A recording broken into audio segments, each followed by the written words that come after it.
বিশেষ কিছু তথ্যাবলী আসুন সবে জানি জানি বিশেষ কিছু তথ্যাবলী আসুন সবে জানি জানি। আলহামদুলিল্লাহি রাব্বিল আলামিন ওয়াসসালাতু ওয়াসসালামু আলা সাইয়্যিদিল মুরসালিন আম্মা বা'দ ফাআউযু বিল্লাহি মিনাশ শাইতানির রাজিম বিসমিল্লাহির রহমানির রহিম। আসসালাতু ওয়াসসালামু আলাইকা ইয়া রাসূলুল্লাহ ওয়া আলা আলিকা ওয়া আসহাবিকা ইয়া নূরাল্লাহ।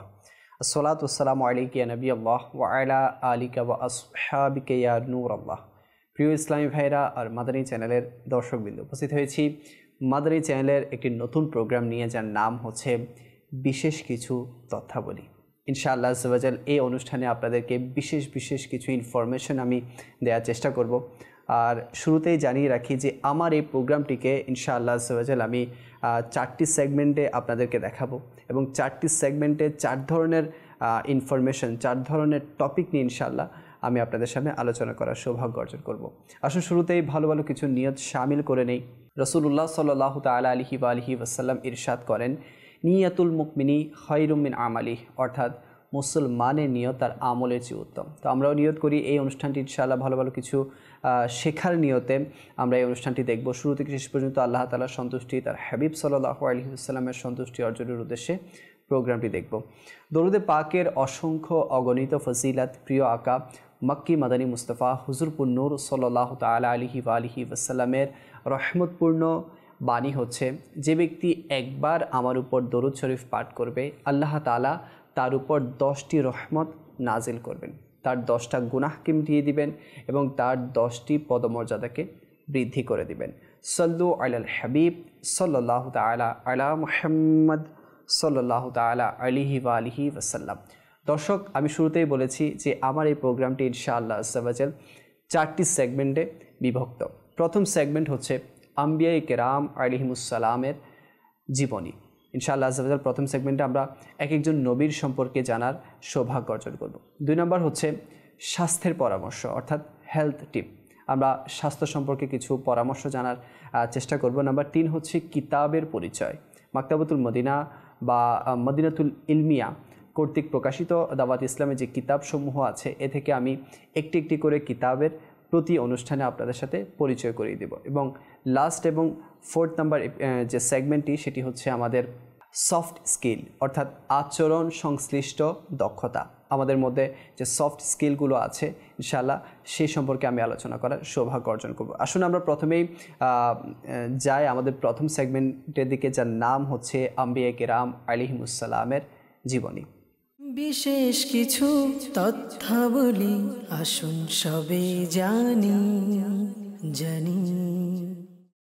দর্শক, আজকে এমন এক নবীর সম্পর্কে আমরা জানব, যে নবীর সাথে অনেক বড় একটি তুফানের সম্পর্ক আছে। জি হ্যাঁ, যে পৃথিবীতে অনেক বড় একটি তুফান হয়েছিল এবং সেই তুফানের যে ধ্বংসলীলা, সেটা আজও পর্যন্ত ইতিহাসের সাক্ষী হয়ে আছে। তো সেই তুফানের সাথে যে নবীর সম্পর্ক, ইনশাআল্লাহ আজ্জা ওয়া জাল আমরা সেই নবীর আলোচনা শোনার সৌভাগ্য অর্জন করব। জি হ্যাঁ, আপনারা হয়তো অনেকেই এতক্ষণে গেস করে নিয়েছেন যে তিনি কে। তিনি আর কেউ নন, তিনি হচ্ছেন হযরত নূহ আলা নবীনা ওয়া আলাইহিস সালাতু ওয়াস সালাম। জি হ্যাঁ, ওনার সম্পর্কে সংক্ষিপ্ত আলোচনা শ্রবণ করি।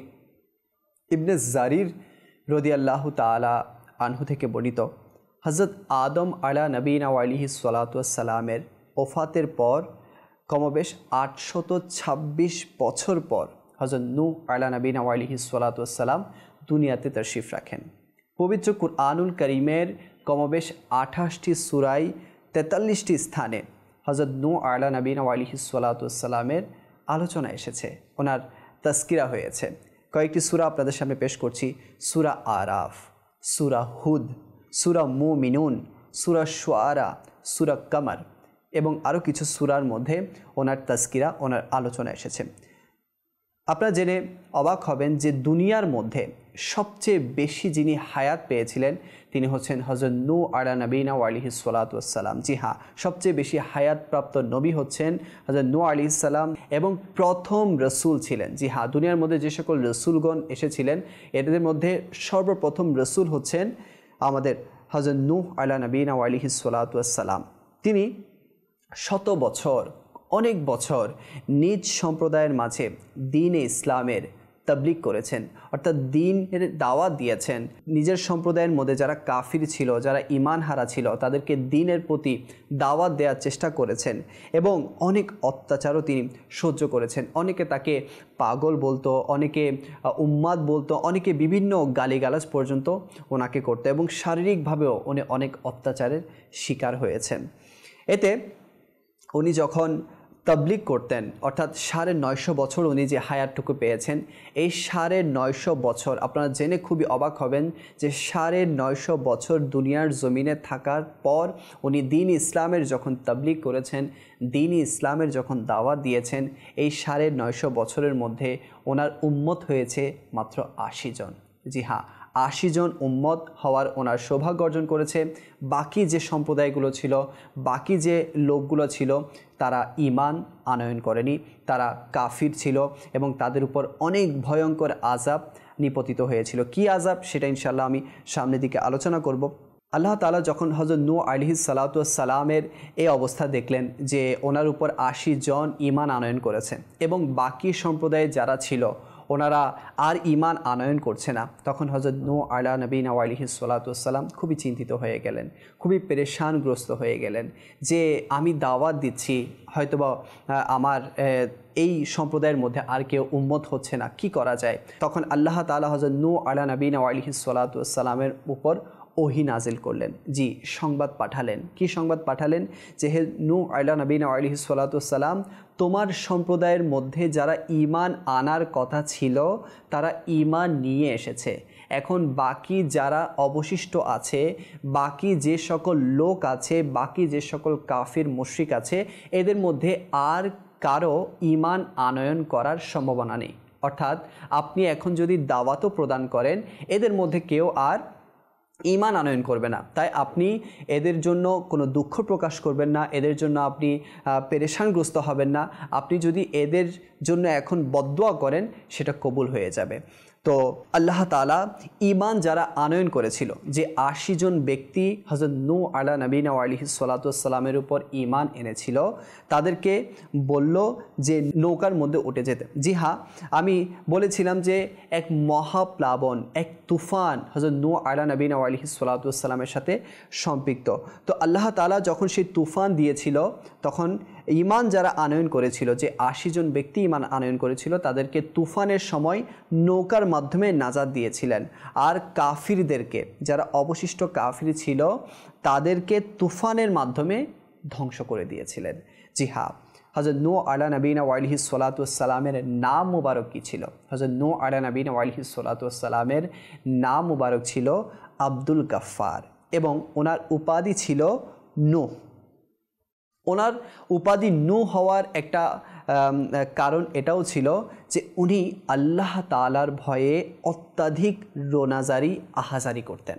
জি হ্যাঁ, উনি আল্লাহ তাআলার ভয়ে সদা সর্বদা কান্নাকাটি করতেন, আল্লাহ তাআলাকে অত্যাধিক ভয় করতেন। এজন্য ওনার উপাধি হয়ে গিয়েছিল নূহ। ওনাকে আদমের সানিও বলা হয়। আদমের সানি কেন বলা হয়, এটাও ইনশাআল্লাহ আজ্জা ওয়াজাল আমি আলোচনা করার সৌভাগ্য অর্জন করছি। কুরআনে পাকের একটি সূরা আস-সাফফাত এর আয়াত নাম্বার 70, এর মধ্যে ইরশাদ হচ্ছে যে আমি তার বংশধরকেই অবশিষ্ট রেখেছি। অর্থাৎ হযরত নূহ আলাইহিস সালাতু ওয়াস সালাম এর আপনার যে তুফানের সময় 80 জন ব্যক্তি নৌকার মধ্যে উঠেছিল, তো এখানের মধ্যে যখন তুফান শেষ হয়ে গিয়েছিল, তো এই তুফান শেষ হওয়ার পর ওখানে যে 80 জন ব্যক্তি ছিল, সেখানে নূহ আলাইহিস সালাতু ওয়াস সালামের স্ত্রী পুত্রগণ ছাড়া বাকি জন সবাই ইন্তিকাল করেছিল। অর্থাৎ ওদের মধ্য থেকে কারোই বংশবৃদ্ধি হয়নি, কিন্তু হযরত নূহ আলাইহিস সালাতু ওয়াস সালামের যে বংশধররা ছিল, তাদের থেকে বংশ বৃদ্ধি হয়েছিল। এজন্য ওনাকে বলা হয় আদমের সানি। আব্দুল্লাহ বিন ওমর রাদিয়াল্লাহু তাআলা আনহু থেকে একটি বর্ণনা এভাবে এসেছে, নবী করিম সাল্লাল্লাহু তাআলা আলাইহি ওয়াসাল্লাম নূহ নবীর শানে এভাবে বলেছেন, হযরত নূহ আলাইহিস সালাতু ওয়াস সালাম 2 ঈদ ছাড়া, অর্থাৎ ঈদুল ফিতর এবং ঈদুল আজহা ছাড়া বছরের বাকি দিনগুলোতে রোজা রাখতেন। তো আসুন আমরা এখন জানি যে সেই তুফানের কথা, সেই মহাপ্লাবনের কথা, যখন হযরত নূহ আলাইহিস সালাতু ওয়াস সালামের উপর অত্যাচার নিপীড়ন বেড়ে গিয়েছিল, হযরত নূহ আলাইহিস সালাতু ওয়াস সালাম যখন পেরেশানগ্রস্ত হয়ে গিয়েছিল, তখন আল্লাহ তাআলার পক্ষ থেকে ওনাকে নির্দেশ দেওয়া হলো যে তুমি একটা নৌকা নির্মাণ করো, কেননা তুফানের সময় নৌকা ছাড়া আর বাকি সব কিছু সেখানে প্লাবিত হয়ে যাবে। তো যে নৌকাটা হযরত নূহ আলাইহিস সালাতু ওয়াস সালামকে নির্মাণ করতে বলা হয়েছিল, আর হযরত নূহ আলাইহিস সালাতু ওয়াস সালাম 2 বছরে সেই নৌকা নির্মাণ করেছিলেন। এখানে একটা কথা জানিয়ে রাখি, হযরত নূহ আলাইহিস সালাতু ওয়াস সালাম থেকেই নৌকার সেই প্রচলন শুরু হয়েছে, কেননা হযরত নূহ আলাইহিস সালাতু ওয়াস সালামের আগে নৌকার কোনো যুগই ছিল না, কোনো প্রচলন ছিল না। তো হযরত নূহ আলাইহিস সালাতু ওয়াস সালাম আল্লাহ তাআলার দরবারে আরজ করেছেন, হে বারি ইলাহি, আমি তো নৌকা কিভাবে নির্মাণ করতে হয় সেটা জানি না। তখন আল্লাহ তাআলা হযরত নূহ নবীর কাছে জিবরাইল আমিন আলাইহিস সালাতু ওয়াস সালামকে পাঠালেন, এবং জিবরাইল আমিনের নির্দেশক্রমে উনি যেভাবে ডিরেকশন দিয়েছেন, যেভাবে উনি আদেশ দিয়েছেন, সেভাবেই হযরত নূহ আলাইহিস সালাতু ওয়াস সালাম সেই নৌকাটিকে নির্মাণ করেছিলেন। সেই নৌকার ব্যাপারে কিছু বলছি। সেই নৌকা লম্বায় প্রায় 300 গজ ছিল, এবং সেটার প্রশস্ততা পাশ ছিল প্রায় 50 গজ, এবং গভীরতা ছিল প্রায় 30 গজ, এবং 40 দিন যাবৎ এই তুফানটা দুনিয়ার মধ্যে ছিল। আসমান থেকে, জমিন থেকে, এরপর বিভিন্ন জায়গা থেকে এই তুফানের পানি যখন আসতে লাগলো, তখন সেই 80 জন ঈমান আনয়নকারী নৌকার মধ্যে উঠে গিয়েছিল, এবং বাকি যারা কাফির ছিল এরা সবাই সেই তুফানের মধ্যে ডুবে গিয়েছিল। বর্ণিত আছে সেই তুফান শুরু হয়েছিল 10ই রজব, এবং 10ই মুহররম জুদি পাহাড়ে সেই যে নৌকাটি ছিল সেই জুদি পাহাড়ে গিয়ে তারা সেখানে আশ্রয় নিয়েছিল, অর্থাৎ জুদি পাহাড়ে গিয়ে সেই নৌকাটা থেমেছিল, এবং সেই থামার কারণে, সেই তুফান কমে যাওয়ার কারণে হযরত নূহ আলাইহিস সালাতু ওয়াস সালাম শুকরিয়া স্বরূপ রোজা রেখেছিলেন 10ই মুহররম। তো আমরা এটুকু আজকে হযরত নূহ আলাইহিস সালাতু ওয়াস সালামের সম্পর্কে জানলাম। মনে রাখবেন, নবী যারা ছিলেন, আম্বিয়া যারা ছিলেন, তাদের মাঝে অনেক অত্যাচার, অনেক কষ্ট এসেছিল, কিন্তু তারা সবর, ধৈর্য এগুলোর মিসাল দিয়েছেন, উদাহরণ দিয়েছেন, দৃষ্টান্ত দিয়েছেন আমাদের জন্য, যাতে আমরাও দ্বীনের কাজ করতে গিয়ে এই সবর এখতিয়ার করি, ধৈর্য ধারণ করি। ইনশাআল্লাহ আজ্জা ওয়া জাল আল্লাহ তাআলার পক্ষ থেকে আমাদের উপর দয়া হবে। আসুন আমরা আমাদের পরবর্তী সেগমেন্টের দিকে যাচ্ছি, যার নাম হচ্ছে স্বাস্থ্যের পরামর্শ, হেলথ টিপ। বিশেষ কিছু তথ্যাবলী আসুন সবে জানি। দর্শক, আমরা পৌঁছে গিয়েছি আমাদের দ্বিতীয় সেগমেন্টে, যার নাম হচ্ছে হেলথ টিপ বা স্বাস্থ্যের পরামর্শ। সুন্দর একটি রেওয়ায়াত দিয়ে শুরু করছি। নবী পাক সাল্লাল্লাহু তাআলা আলাইহি ওয়া আলিহি ওয়াসাল্লামের ফরমান, হাদিসে পাকের খোলাসা আরজ করছি যে তোমরা তোমাদের পেটকে 3টি অংশে বিভক্ত করো। 1 ভাগ অর্থাৎ 1/3 খাবার দ্বারা, 1/3 পানি দ্বারা, এবং অপর 1/3 নিঃশ্বাস দ্বারা পরিপূর্ণ করো। আসলে দর্শক, আপনারা এটা খুবই উপলব্ধি করবেন আপনাদের লাইফের মধ্যে, যখনই আপনারা এই মোতাবেক আপনাদের পেটকে কন্ট্রোলে রাখবেন। এটা আপনাদের জন্য খুবই একটি উত্তম প্রেসক্রিপশন হবে। জি হ্যাঁ, আমরা এখন ডাক্তারের কাছে যাই বিভিন্ন সমস্যার কারণে। এখন আমরা বিভিন্ন রোগের মধ্যে আমরা লিপ্ত থাকি।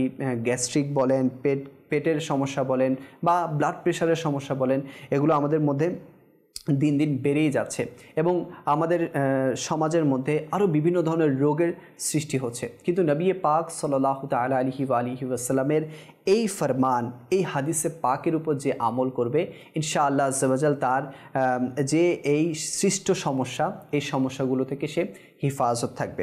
আচ্ছা, আমরা কি মনে করি স্বাস্থ্যর ডেফিনেশন আমরা কি বলে থাকি? আসলেই কি যে অসুস্থতা থেকে হিফাজত থাকা বা রোগ না হওয়া, অসুস্থ না হওয়া, এটার নামই কি স্বাস্থ্য? আসুন স্বাস্থ্যের ডেফিনেশনের মধ্যে, হেলথের ডেফিনেশনের মধ্যে কি এসেছে সেটা আমরা শুনে নেই। বলা হচ্ছে, health is a state of complete physical, mental and social well-being and not merely the absence of disease or infirmity। অর্থাৎ স্বাস্থ্য এটা শুধু অসুস্থতা না হওয়া, এটার নাম স্বাস্থ্য নয় বা সুস্বাস্থ্য নয়। স্বাস্থ্যর নাম হচ্ছে, সুস্বাস্থ্যের ডেফিনেশন হচ্ছে যে আপনি ফিজিক্যালি, আপনি মেন্টালি এবং আপনি সোশ্যালি, অর্থাৎ আপনার আশেপাশে যা হচ্ছে এই সব কিছুর সাথে আপনার এই স্বাস্থ্য জড়িত। আপনি যদি ফিজিক্যালি ফিট থাকেন, মেন্টালি ফিট থাকেন এবং সোশ্যাল বিং আপনার আশেপাশে যেগুলো আছে এগুলো নিয়ে আপনি হ্যাপি থাকেন, তাহলেই আপনাকে বলা হবে আপনি সুস্বাস্থ্যের অধিকারী। শুধুমাত্র রোগ না হওয়া, অসুস্থ না হওয়া এর নাম সুস্বাস্থ্য নয়। সবসময় 3টা পিলার স্মরণ রাখবেন। Remember 3 pillars. Number 1 food, number 2 exercise এবং নাম্বার 3 রিলেশনশিপ। যখন একটা মানুষ এই 3টা পিলার স্মরণ রাখবে তখন সে সুস্বাস্থ্যের অধিকারী হয়ে যাবে। ফুড, এটা তো আমরা জানি যে ফুডের ক্ষেত্রে, খাবারের ক্ষেত্রে আমাদের বিভিন্ন সতর্কতা অবলম্বন করা উচিত। শুরুতে একটি হাদিসে পাকও আমি আরজ করেছি। ইনশাআল্লাহ প্রতিনিয়ত আমাদের এপিসোডগুলোতে ফুড নিয়েও আলোচনা হয়ে থাকবে। নাম্বার 2 এক্সারসাইজ যেটা আছে, এক্সারসাইজ একটা মানুষের জীবনে খুবই গুরুত্ব বহন করে। জি হ্যাঁ, এক্সারসাইজ বিভিন্ন ধরনের আছে, যেমন ওয়াক করা, হাঁটা, এবং পেটের এক্সারসাইজ আছে, হাঁটার এক্সারসাইজ আছে, বিভিন্ন ধরনের এক্সারসাইজ হয়ে থাকে। আমরা যদি দৈনিক 20 মিনিটস অর্থাৎ 20 মিনিট যদি আমরা এক্সারসাইজ করি, ব্যায়াম করি, তাহলে ইনশাআল্লাহ আজ্জাওয়াজাল আমাদের শরীর ফিট থাকবে, আমরা সুস্বাস্থ্যের অধিকারী হতে পারবো। মনে রাখবেন, যে কোনো এক্সারসাইজ আপনাদের নিজস্ব যে ডক্টর আছে এনাদের পরামর্শক্রমে করা উচিত।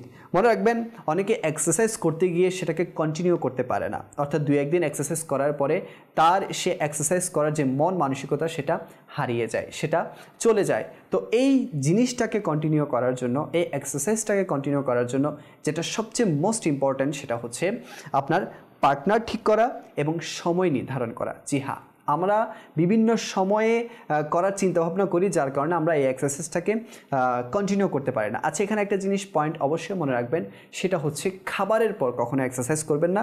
এই এক্সারসাইজ করা আপনার শরীরের জন্য অনেকটুকু ক্ষতি সাধন করতে পারে। তো এজন্য সবসময় প্রথমত আপনাকে এক্সারসাইজের জন্য সময় নির্ধারণ করতে হবে এবং পার্টনার নির্ধারণ করতে হবে। এতে করে আপনার এক্সারসাইজটা কন্টিনিউ হয়ে যাবে এবং it improves the quality of life. আপনার এক্সারসাইজ এটা আপনার লাইফের কোয়ালিটিকে ইমপ্রুভ করবে। যেমন আপনার ওজনকে হ্রাস করবে, কারো যদি মোটা থাকে, কারো যদি শরীরের মাংস বেশি থাকে তাহলে সেটা হ্রাস হবে, এবং কারো যদি ব্লাড প্রেশার থাকে, কারো যদি সুগারের সমস্যা থাকে, তাহলে এটা এক্সারসাইজের মাধ্যমে কন্ট্রোল হয়ে যাবে। আরও অনেক রোগ আছে যেগুলো এক্সারসাইজের মাধ্যমে অবসান হয়ে যায়। এবং নাম্বার 3 যে পিলারটা আমি আলোচনা করেছিলাম সেটা হচ্ছে রিলেশনশিপ। জি হ্যাঁ, আমাদের যে রিলেশনশিপগুলো আছে এগুলোর মধ্যে যদি একটা ভালো বন্ডিং না থাকে, এগুলোর মধ্যে যদি একটা সুসম্পর্ক বজায় না থাকে, অটুট না থাকে, মনে রাখবেন আপনার সুস্বাস্থ্য কখনোই হবে না। কেননা সুস্বাস্থ্যের অন্যতম একটি ফিল্ড হচ্ছে রিলেশনশিপের মধ্যে। যদি আপনার রিলেশনশিপ ভালো না থাকে তখন আপনার মধ্যে বিভিন্ন স্ট্রেস কাজ করবে, বিভিন্ন টেনশন কাজ করবে, এতে করে আপনার স্বাস্থ্য ক্ষতি আস্তে আস্তে হতে থাকবে। কিন্তু আপনি যদি রিফ্রেশ থাকেন, আপনি যদি স্ট্রেস মুক্ত থাকেন, আপনার বন্ডিংগুলো যদি ভালো হয়, তাহলে ইনশাআল্লাহ আজ্জাওয়াজাল আপনি সুস্বাস্থ্যের অধিকারী হতে পারবেন। আজকে এই সেগমেন্টে এতটুকুই। ইনশাআল্লাহ আজ্জাওয়াজাল পরবর্তী সেগমেন্ট আমরা এখন আলোচনা করব, যার নাম হচ্ছে কিতাবের পরিচয়। তো চলুন পরবর্তী সেগমেন্টের দিকে যাই। বিশেষ কিছু তথ্যাবলী আসুন সবে জানি।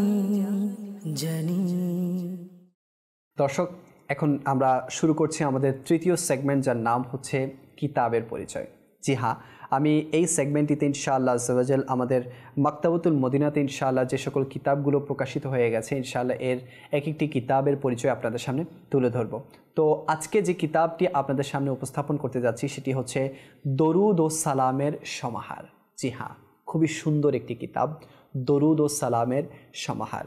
এটি আলহামদুলিল্লাহ যারা উপস্থাপনা করেছে তারা হচ্ছে আল মদিনাতুল ইলমিয়া মজলিস এবং দাওয়াত ইসলামীর বয়ান বিভাগ মজলিস, এবং প্রকাশনায় আছে মাকতাবাতুল মদিনা।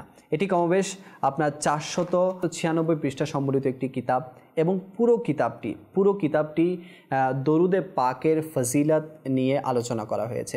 এর মধ্য থেকে কয়েকটি ফজিলত আপনাদের সামনে উপস্থাপন করছি, যাতে করে আপনাদের অন্তরের মধ্যে দরুদে পাকের একটি যে স্পৃহা, পড়ার যে একটি স্পৃহা, যে মন মানসিকতা, সেটি ইনশাআল্লাহ সৃষ্টি হবে। এই কিতাবের 75 পৃষ্ঠায় একটি ফজিলত এভাবে এসেছে।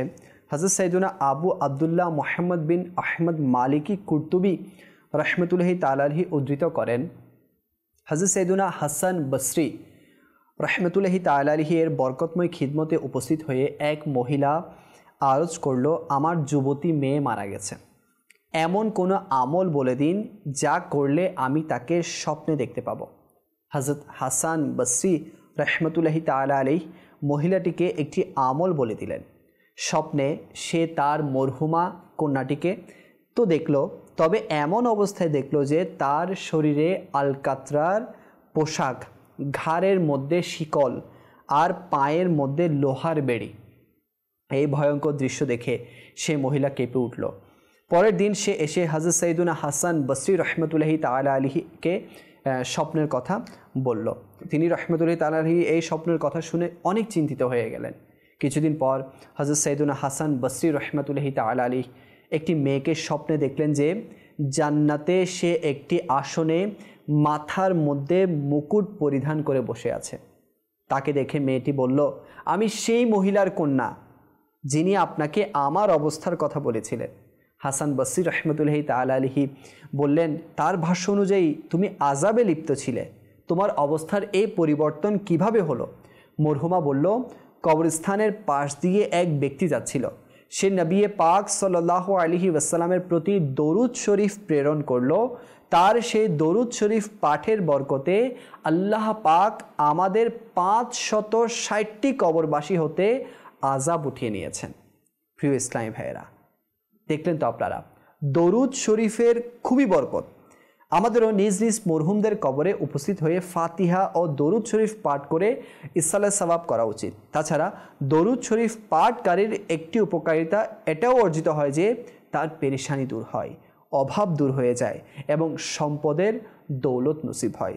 একটু চিন্তা করুন, যদি আমার দরুদ পাঠের বরকতে মরহুম যারা আছে, কবরবাসী যারা আছে, এদের কবরের আযাব উঠিয়ে নেওয়া হয়, তাহলে আমি নিজে যখন দুনিয়াতে থাকা অবস্থায় দরুদে পাক পড়ে দুনিয়া থেকে বিদায় নিব, তখন আমার আযাব কেন উঠিয়ে নেওয়া হবে না? আল্লাহ পাকের দয়ায় ইনশাআল্লাহ আমাদেরও আযাব উঠিয়ে নেওয়া হবে। আরেকটি ফজিলত 79 পেজের মধ্যে এসেছে। হযরত সৈয়দুনা মাওলানা জালালউদ্দিন রুমি রহমতুল্লাহি তাআলা আলাইহি মসনবী শরীফে লিখেন, একবার তাজদারে মদিনা হুজুর সাল্লাল্লাহু তাআলা আলাইহি ওয়া আলিহি ওয়াসাল্লাম মৌমাছি থেকে জিজ্ঞাসা করলেন, তুমি মধু কিভাবে বানাও? সে আরজ করলো, ইয়া হাবিব আল্লাহ সাল্লাল্লাহু তাআলা আলাইহি ওয়া আলিহি ওয়াসাল্লাম, আমরা বাগানে গিয়ে সব ধরনের ফুল থেকে রস চুষে নেই, অতঃপর সে রস মুখে নিয়ে নিজের বাসস্থানে ফিরে আসি এবং সেখানে তা বমি করে দেয়, আর এটি মধু। ইরশাদ করলেন, ফুলের রস তো পানসে হয় আর মধু তো মিষ্ট, এটা তো বলো যে মধুতে মিষ্টতা কিভাবে আসে? মৌমাছি আরজ করল, কুদরত আমাদেরকে শিখিয়ে দিয়েছে যেন বাগান থেকে বাসস্থান পর্যন্ত রাস্তায় আপনার প্রতি দরুদ শরীফ পাঠ করতে করতে আসি। মধুর এই স্বাদ ও মিষ্টতা দরুদ শরীফের বরকতেই। প্রিয় ইসলামী ভাইরা, আপনারা দেখলেন যে দরুদে পাকের কেমন বরকত। দরুদে পাক তিক্ততাকে মিষ্ট বানিয়ে দেয়, দরুদে পাক অভাবকে দূর করে দেয়, দরুদে পাক ঋণগ্রস্ততা থেকে নাজাত দিয়ে দেয়, দরুদে পাক কবরের আযাব থেকে হিফাজত করে। তো আমরা কেন দরুদ শরীফের আশিক হব না? তো এজন্যই আজকে যে কিতাব আমি নিয়ে এসেছি, এই কিতাব নিয়ে আসার পেছনে একটি মাকসাদ, যাতে আমরা দরুদে পাকের আশিক হয়ে যাই, দরুদে পাক পাঠকারী হয়ে যাই। মাদানী ইনামাত, যেটি আমাদের এখন 72 নেক আমল নামে একটি রিসালা আছে, সেই রিসালার মধ্যেও আমাদেরকে প্রতিনিয়ত একটি প্রশ্ন করা হয় যে আজকে আপনি কি 313 বার দরুদে পাক পড়েছেন কিনা, যাতে করে আমরা দরুদে পাকের আশিক হয়ে যাই, দরুদে পাক পাঠকারী হয়ে যাই। তো আমি আপনাদেরকে আরজ করব, দরুদে পাকের ফজিলত সম্বলিত যদি কোনো কিতাব আপনারা অধ্যয়ন করতে চান, তাহলে অবশ্যই মাকতাবাতুল মদিনা থেকে দরুদুস সালামের এই সমাহার অবশ্যই সংগ্রহ করুন। এটি আপনারা হার্ড কপিতেও পাবেন, সফট কপি আমাদের www.dawatislami.net এর মধ্যেও পাবেন ইনশাআল্লাহ আজ্জা ওয়া জাল। সেখানে আপনারা শুধু বাংলায় নয়, বিভিন্ন ল্যাঙ্গুয়েজে আমাদের একটি কিতাব সেখানে দেয়া থাকে।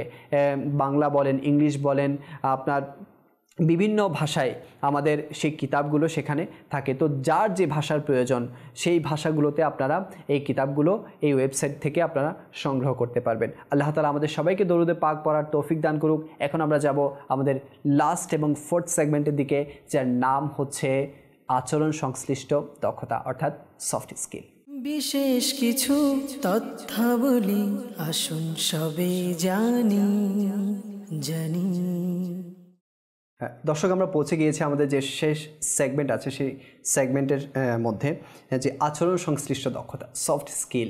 প্রথমত আমি জানিয়ে দেই যে সফট স্কিল কাকে বলে। জি হ্যাঁ, স্কিল দুই প্রকারের হয়ে থাকে, সফট স্কিল এবং হার্ড স্কিল। হার্ড স্কিল মূলত তাকেই বলে যেমন একজন ইঞ্জিনিয়ার, সেই ইঞ্জিনিয়ার যেমন ইলেকট্রিক্যাল ইঞ্জিনিয়ার বা কম্পিউটার ইঞ্জিনিয়ার হয়ে থাকে, তো ওরা মেকানিজম সম্পর্কে যে বিদ্যাগুলো অর্জন করে থাকে, যে জ্ঞানগুলো অর্জন করে থাকে, যে স্কিলগুলো অর্জন করে থাকে, তাকে হার্ড স্কিল বলা হয়। যেমন মেকানিজমের উপর হয়ে থাকে, ইলেকট্রিক্যালের উপর হয়ে থাকে, কম্পিউটারের বিভিন্ন সফটওয়্যারের উপর হয়ে থাকে, যে জ্ঞানগুলো তারা অর্জন করে থাকে। বা একজন লয়ার, সে কনস্টিটিউশনের যে লগুলো অর্জন করে থাকে, সেগুলো তার জন্য হার্ড স্কিল। সফট স্কিল কি? একটা মানুষের যে পার্সোনালিটি, তার আচরণ কেমন, তার গেট আপ কেমন, তার কথা বলার ধরন কেমন, তার মেলামেশা করার ধরন কেমন, তার দৃষ্টি দেওয়ার ধরন কেমন, তার চলাফেরার ধরন কেমন, তার অভ্যন্তরীণ যে অভ্যাসগুলো আছে, এগুলোই হচ্ছে সফট স্কিল, যা সে ছোটোবেলা থেকেই পরিবার থেকে পেয়ে এসেছে। তো সফট স্কিল বিভিন্ন ধরনের হয়ে থাকে। প্রথমে একটি হাদিসে পাক দিয়ে শুরু করব। আচ্ছা, মনে রাখবেন সফট স্কিল, আখলাক, আচরণ, এটাও কিন্তু সফট স্কিলের মধ্যে আসে। একটি হাদিসে পাক আল্লাহ রাসূল সাল্লাল্লাহু আলাইহি ওয়াসাল্লামের ফরমান যে আল্লাহর নিকট সবচেয়ে প্রিয় বান্দা সেই যার আখলাক উত্তম, যার চরিত্র উত্তম, সুন্দর চরিত্র যার মধ্যে বিদ্যমান। তো সফট স্কিলের মধ্যে ইনশাআল্লাহ আজ্জা ওয়া জাল আমরা প্রতিনিয়ত একটি সাব টপিকের উপর আলোচনা করব। তো আজকে আমাদের আলোচনার বিষয় হচ্ছে লিসনিং, অর্থাৎ শ্রবণ করা, শোনা। তো লিসনিংয়ের মধ্যে প্রথম একটি রিসার্চ আপনাদের সামনে উপস্থাপন করছি।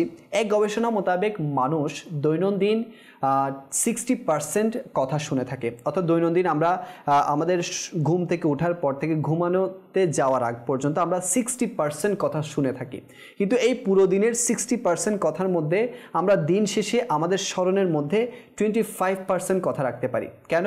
আমাদের কনসেন্ট্রেশন না থাকার কারণে। আমরা যখন কথা বলি বা কেউ যখন আমাদের সাথে ইন্টারাকশন করে, কেউ যখন আমাদের সাথে কথা বলে, তখন আমাদের কনসেন্ট্রেশন অন্য জায়গায় থাকার কারণে এই 60% কথাটা আমাদের 25%-এ চলে আসে। অর্থাৎ স্মরণের মধ্যে আমাদের 25% থাকে। মনে রাখবেন, শোনা, লিসনিং করা, এটা শেখার অন্যতম একটি মাধ্যম। যেমন আমি এখন আপনাদের সামনে কিছু শেখাচ্ছি, কিছু উপস্থাপন করছি। এখন আপনি যদি না শোনেন, আপনি যদি না লিসনিং করেন, তাহলে আপনি শিখতে পারবেন না। জি, এজন্যই বলা হয় যে শেখার অন্যতম মাধ্যম হচ্ছে শোনা। আচ্ছা, শোনা, যেমন আপনি এখন চ্যানেলের সামনে বসে আছেন, এখন আপনি যদি চোখটা চ্যানেলের দিকে রাখেন, কানটা অন্যদিকে রাখেন, মনোযোগটা অন্যদিকে রাখেন, তাহলে হয়তো বা আপনি দেখছেন ঠিকই, কিন্তু শিখতে পারবেন না। ওই যে দিন শেষে 25%-এর মতো হয়ে যাবে।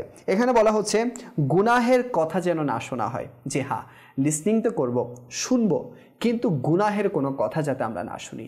যেমন কেউ আমাদেরকে চুগলি করছে, অনেকে বিভিন্ন ধরনের মানুষ থাকে যারা অন্যদের চুগলখড়ি করে, অন্যদের চুগলি করে, আমাদের কাছে এসে গীবত করে। তো এমন কথা আমরা যাতে না শুনি, কেননা এগুলো হচ্ছে হারাম। গুনাহের কথা শোনা, মন্দ কথা শোনা, আচ্ছা গান শোনা, হ্যাঁ, এরপর হচ্ছে আপনার গালিগালাজ শোনা, এগুলো কিন্তু ইসলামের মধ্যে হারাম বলা হয়েছে। যদি আমরা শুনি, ভালো কিছু শুনবো, যদি আমরা শুনি তাহলে সওয়াবের যে বিষয়গুলো আছে সেই বিষয়গুলো আমরা শুনে থাকব। গুনাহের যারা কাজ করবে, গুনাহের যে কথাগুলো কেউ আমাদেরকে বলতে আসবে, আমরা তাদেরকে ডিসকারেজ করব, এনকারেজ করব না। অনেক সময় আমরা দেখে থাকি ফ্রেন্ড সার্কেলের মধ্যে যখন আমরা বসে থাকি বা আড্ডার মধ্যে যখন আমরা বসি, একজন যদি গুনাহের কথা বলে থাকে, বিভিন্ন মানুষ সেগুলো থেকে তৃপ্তি পায়, আনন্দ পায়, এতে করে আমিও সেগুলোর মধ্যে লিপ্ত হয়ে যাই, আমিও না চাইতে সেগুলো শুনে থাকি। তো এক্ষেত্রে আমাকে আওয়াজ তুলতে হবে, তাদেরকে ডিসকারেজ করতে হবে, এর যে ক্ষতিকর দিক আছে সেগুলো তাদের সামনে উপস্থাপন করতে হবে, তুলে ধরতে হবে, যাতে করে তারা এই খারাপ যে বিষয়গুলো আছে, হারাম যে বিষয়গুলো আছে, এগুলো শোনা থেকে বিরত থাকে। আচ্ছা, কিছু মানুষ আছে যাদের কথা অবশ্যই শোনা উচিত, যেমন আমাদের পিতামাতা, আমাদের যারা প্যারেন্টস আছে, আমাদের যারা বড় ভাই বোন আছে, আমাদের যারা টিচার্স আছে, শিক্ষক যারা আছে, কেননা এরা হয়ে থাকে অভিজ্ঞতা সম্পন্ন। এরা আমাদেরকে যা কিছু বলে এদের অভিজ্ঞতা থেকে আমাদেরকে ডেলিভার করে। তো আমাদের উচিত এই সকল ব্যক্তিদের, যারা অভিজ্ঞতা সম্পন্ন, যারা আমাদের ভালোর জন্য আমাদেরকে বলে থাকে, এদের কথাগুলো মনোযোগ দিয়ে শোনা, মনোযোগ দিয়ে শ্রবণ করা, ইনশাআল্লাহ আজ্জা ওয়া জাল আমাদের জীবনে অনেকটুকু উপকার সাধন হবে। আচ্ছা, অনেকে এজন্যই শুনে, যেমন দুইজন মানুষ যখন কথা বলে এজন্যই তারা শ্রবণ করে যে এ কখন চুপ হবে আর আমি আমার কথাটা বলবো। জি না, এজন্য যাতে আমরা কারো কথা না শুনি। কেউ যদি আমাদেরকে কিছু বলে আমরা সেটা মনোযোগ দিয়ে শ্রবণ করি, এতে হতে পারে আমার লাইফের জন্য কোনো গুরুত্বপূর্ণ পয়েন্ট থাকতে পারে। এজন্য যদি কেউ কিছু বলে সেটা মনোযোগ সহকারে শ্রবণ করতে হবে। কেউ বলার শেষ হলে এরপর আমার বলাটা শুরু করতে হবে। একজন গুড লিসনার যারা হয়ে থাকে তাদের মধ্যে একটি কোয়ালিটি হচ্ছে, যদি আপনি গুড লিসনার হতে চান, ভালো একজন শ্রবণকারী হতে চান, তাহলে আপনার সামনের ব্যক্তি যিনি আছেন যখন কথা বলবে ওনার কথার শেষ কয়েকটি শব্দ আপনি কিছুক্ষণ পরপর পুনরাবৃত্তি করেন, ইনশাআল্লাহ আজ্জা ওয়া জাল। এতে করে সেও মনে করবে যে না, আপনি তার কথাগুলো মনোযোগ দিয়ে শুনছেন এবং সেও ইন্টারেস্ট পাবে আপনার সাথে কথা বলে। কেননা অনেক সময় দেখা যায় যে সামনের ব্যক্তি যদি আপনার প্রতি ইন্টারেস্ট না থাকে আর ও কথা বলছে কিন্তু আপনার কোনো মনোযোগই নেই, তাহলে সে ভবিষ্যতে আপনাকে কোনো গুড অ্যাডভাইস বা ভালো কোনো পরামর্শ আপনাকে দিতে চাইবে না। তো আজকে সফট স্কিল আমাদের লিসনিংয়ের ব্যাপারে ছিল। তো আমি অবশ্যই আপনাদেরকে বলবো যে লিসনিংয়ের ক্ষেত্রে আমরা ভালো কিছু শ্রবণ করব, খারাপ দিক থেকে আমরা নিজেকে হিফাজত রাখবো, এবং সবচেয়ে বেস্ট একটা পয়েন্ট হচ্ছে যে আমরা নাতে রসুলে মকবুল সাল্লাল্লাহু আলাইহি ওয়াসাল্লাম শ্রবণ করবো। আজকে আমাদের সমাজের মধ্যে পশ্চিমা সংস্কৃতি আমাদের মধ্যে ঢুকে গিয়েছে, আমাদেরকে বিভিন্ন সোশ্যাল মিডিয়ার মাধ্যমে আমাদেরকে বিভিন্ন যে খারাপ ভিডিওস আছে, খারাপ অডিও আছে, খারাপ বিষয় আছে, সেগুলো আমাদেরকে শোনার মধ্যে দিয়ে লাগিয়ে দেওয়া হয়েছে। তো আমরা অ্যাজ এ মুসলিম আমাদের উচিত আমরা যাতে গান বাজনা এগুলো থেকে হিফাজত থাকি, এর পরিবর্তে নাতে পাক সাল্লাল্লাহু আলাইহি ওয়াসাল্লাম শ্রবণ করি, হামদে বারি তাআলা শ্রবণ করি, বিভিন্ন সূরা এগুলোর অডিও আমরা পেয়ে থাকি, এগুলো আমরা শ্রবণ করি। ইনশাআল্লাহ আজ্জা ওয়া জাল আপনার কানের যে কর্মদক্ষতা আছে সেটি বৃদ্ধি পাবে এবং আপনি একজন ভালো লিসনার হতে পারবেন। আজকের প্রোগ্রাম এতটুকুই। ইনশাআল্লাহ আজ্জা ওয়া জাল নেক্সট প্রোগ্রামে আপনাদেরকে আরও কিছু নতুন ইনফরমেশন দেওয়ার চেষ্টা করব ইনশাআল্লাহ আজ্জা ওয়া জাল। আপনাদের সুস্থতা কামনা করে আজকে এখানে শেষ করছি। সাল্লু আলাল হাবিব সাল্লাল্লাহু তাআলা আলা মুহাম্মদ সাল্লাল্লাহু তাআলা আলাইহি ওয়াসাল্লাম। বিশেষ কিছু তথ্যাবলী আসুন সবে জানি,